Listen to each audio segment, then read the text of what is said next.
Assalamualaikum warahmatullahi wabarakatuh. Perkenalkan, nama saya Reni Puspita, instansi dari Inspektorat Provinsi Kalimantan Selatan.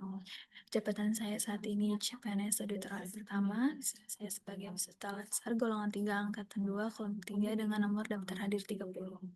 Di sini saya akan mempresentasikan tugas saya mengenai analisis isu efektivitas kinerja individu berdasarkan tupoksi.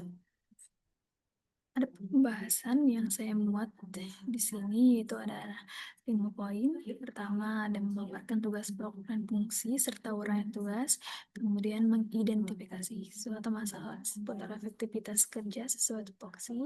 Yang ketiga, ada analisis akar masalah menggunakan metode Fishbone. Yang keempat, ada menemukan solusi dari permasalahan. Yang terakhir, ada membuat infografis dari permasalahan, yaitu dengan one page report.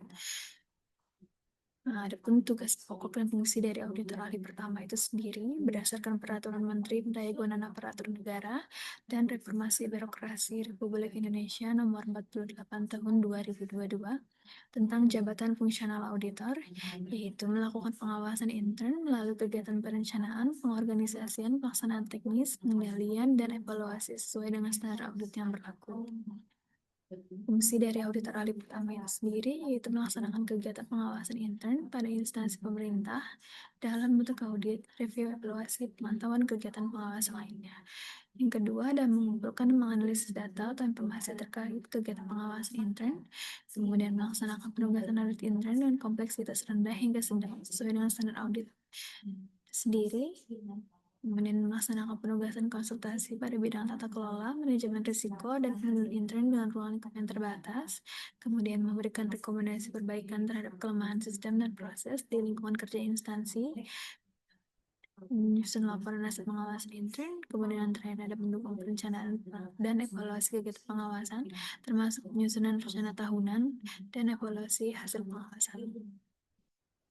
Karena saya berada di bawah Inspektur Pembantu 1, di sini saya uraikan beberapa tugas yang dilakukan oleh Inspektur Pembantu 1, yaitu mengkoordinasikan, membina, mengatur, dan mengendalikan pembinaan dan pengawasan pelaksanaan urusan pemerintahan yang menjadi kewenangan daerah, dan tugas pembantuan oleh perangkat penyelenggaraan daerah, serta pemerintahan pembinaan kabupaten atau kota kewenangannya.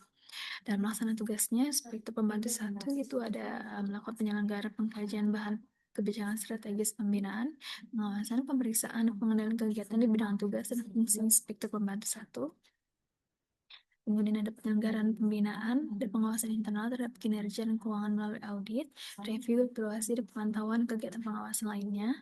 Kemudian penyelenggaraan evaluasi dan pelaporan pelaksanaan tugas, pembinaan pengawasan, serta pelaksanaan fungsi lain sesuai bidang tugas dan kewenangannya. Kemudian isu atau masalah seputar efektivitas kinerja, yaitu yang pertama yang saya sampaikan adalah tugas yang pernah saya kerjakan selama berada di Inspektur Pembantu 1 itu, yaitu melakukan kegiatan review mengenai kesesuaian perencanaan program, indikator dan target pada KPD, RPJMD, dan Renstra.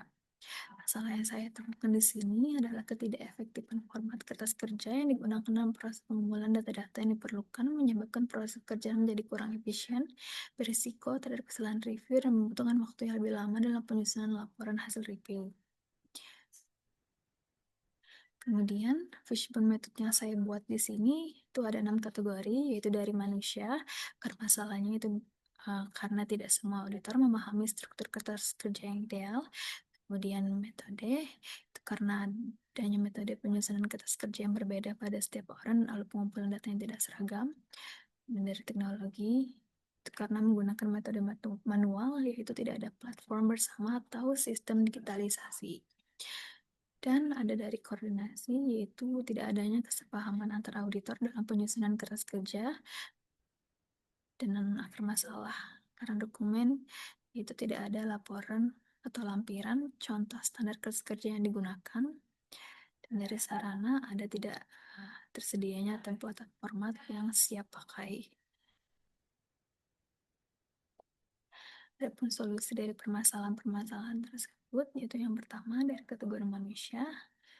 Solusi di sini adalah menyediakan format kertas kerja baku yang bisa langsung digunakan dan evaluasi secara berkala terkait hasil penyusunan kertas kerja tiap auditor.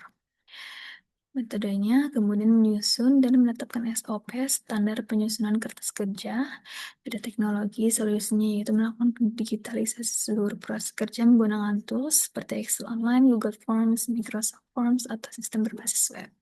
Kemudian dari kategori koordinasi, yaitu saran yang saya uh, tulis di sini yaitu melakukan rapat koordinasi terjadwal sebelum dan selama proses review.